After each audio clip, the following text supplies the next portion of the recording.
There is no denying that Washington, D.C. is facing a problem with the elderly.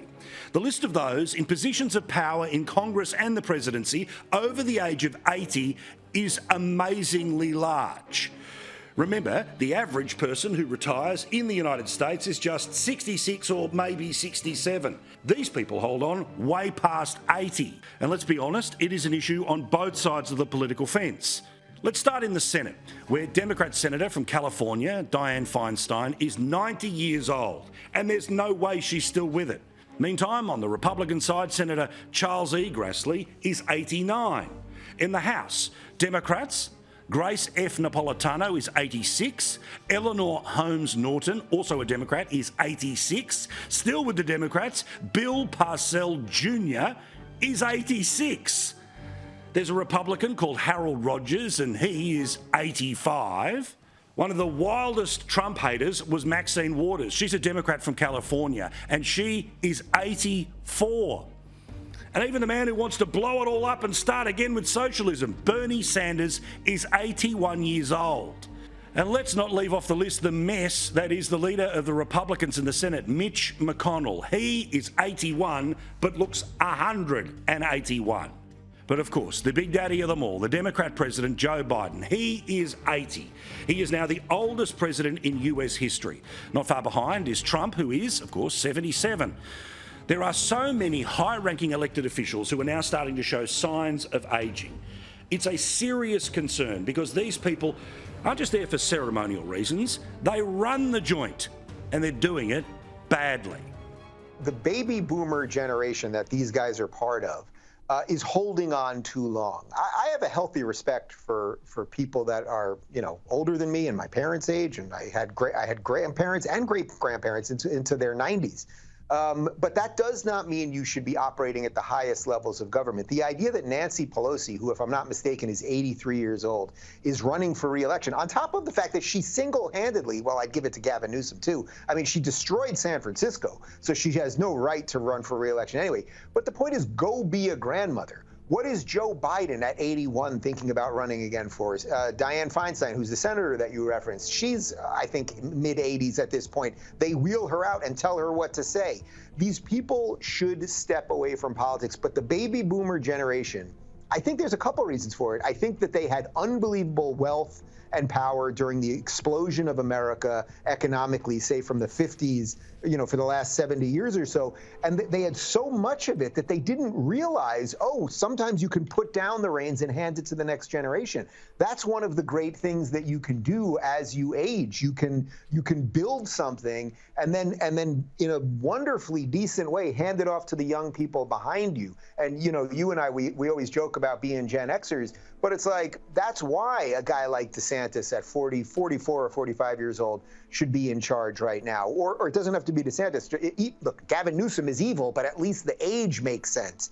And I think they've held on for too long. They don't know how to let go. And the system itself, the swamp, it likes the fact that it has a bunch of people who don't really know what's going on, because that's just more money for the machine.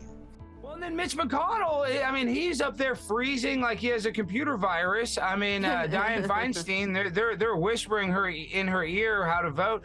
No, sadly, I mean, I'm all for elders to live as long as possible, but at some point they need to retire, go to the golf course, go to the beach. They don't need to be in Washington, D.C. selling out the American people.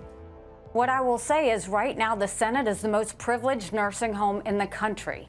I mean, Mitch McConnell has done some great things, and he deserves credit, but you have to know when to leave. That is why I'm strongly in support of term limits in this country. I think that we do need mental competency tests for anyone over the age of 75. I wouldn't care if they did them over the age of 50.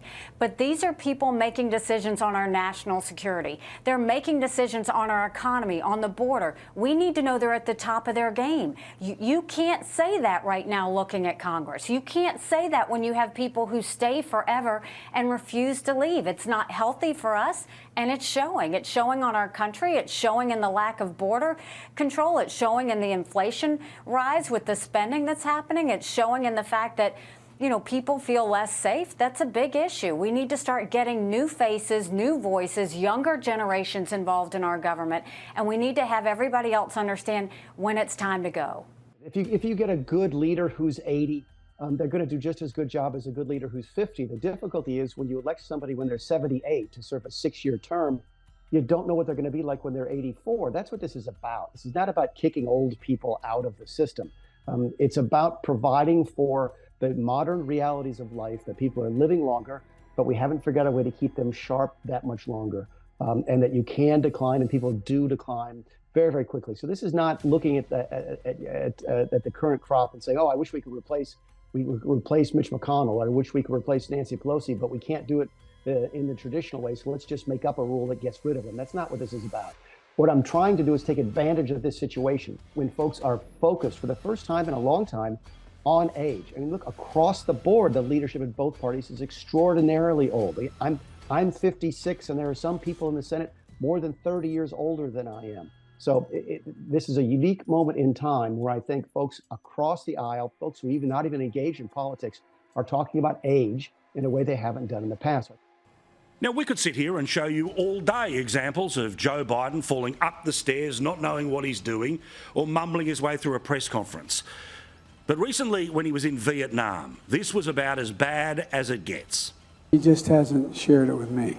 But I tell you what, I don't know about you, but I'm going to go to bed. And I see, I'm just following my orders here.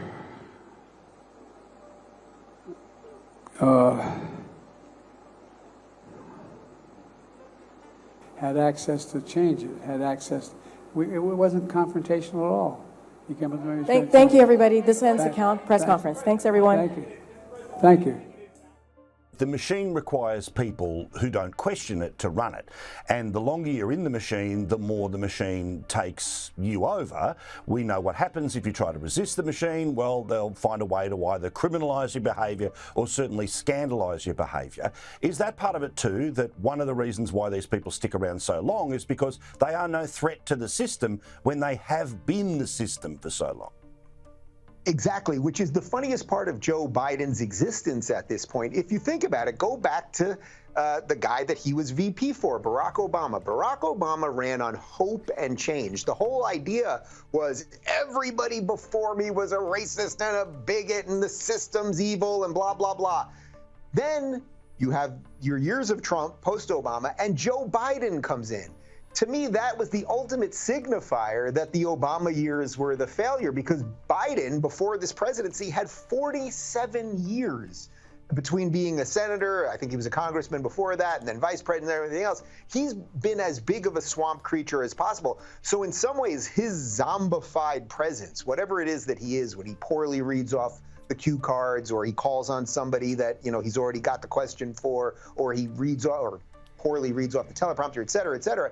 He's the perfect front for the machine, because it's like nobody can look at him. I don't think there's anyone that's looking at this guy that is honestly like, oh, he's really in charge. It lends itself to the idea that somebody's in charge, but it ain't these people. And most of us don't know what to do with that. Like, what do you do with that? You know, when you are 80 years old and you start falling, you don't get better, you don't get stronger. You go into your 80s the way you're going to be, and that's probably the best you're going to be. And so while I'm very sorry for President Biden that he's having this deterioration, I'm more sorry for us that if something happens to him, we're stuck with her. And the one thing that seems to unify us across partisan lines here in the United States is we don't want her. She's the last person we want. And what if this goes on, Paul? I mean, think about him. This is how he is right now, 6 years out from the point he'd be when he ended his second term, if he were to be reelected. 6 years. Imagine this man who is having trouble stringing sentences together, making sense, knowing who's alive, who's dead, including sometimes himself, falling down, endangering himself around every turn. Like, imagine that person 6 years from now, how he's going to be. And leader of the free world, right? The commander-in-chief with access to the nuclear codes. That's if he makes, that's best case. Worst case is, let's look at him 2 years from now when we're about to vote for the next president. And he has a fall right before the 2024 election. That would ruin it. That would absolutely ruin his chances if he had a bad fall right before. And the Democrats would be stuck with him. And then they're really going to be sorry that they elevated Trump, who they hate so much. They really better be careful with the game they're playing on the Republican side with Trump and their absolute refusal to entertain any alternatives to Joe Biden on the Dem side. Former Trump White House Chief of Staff Mick Mulvaney says it's time to introduce a retirement cap. All politicians should be done by 75. There's a really good bench on both sides. I mean, look at the number of Republicans who are running for president. Look at the number of Democrats who would be considering a run for president if Joe Biden were to step down. There's good young people. Face it, the people at the top of both parties right now are well into their 80s, or at least into their late 70s. Nancy Pelosi is 83. Mitch McConnell is 81.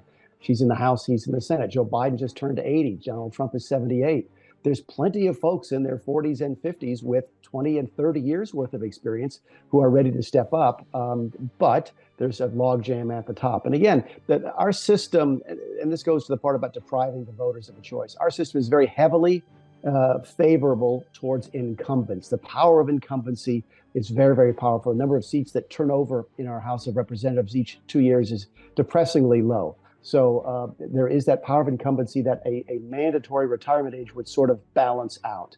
But that's the reason we're having some traction with this conversation, is that everybody looks at these older generations and say, look, they've served well, but the folks behind them in line, 20, 30 years their junior, are really capable as well. Mulvaney says the way to do this is to change the Constitution, something that's already been done 12 times in the last century and was done in 1992. There's a couple different ways to amend our Constitution, but there's really only one way that we've used over the course of the last 200 years. And that general method is that it would have to pass 2/3 of the House of Representatives, 2/3 of the Senate, and then be ratified or approved by 3/4 of the state legislatures. There's other, again, variations on that. You could start at the states if you wanted to. There's ways to do national conventions, but those things have never really been tried. We've changed the Constitution 26 or 27 times, and typically the method that I've just laid out for you is the method that we have used in the past.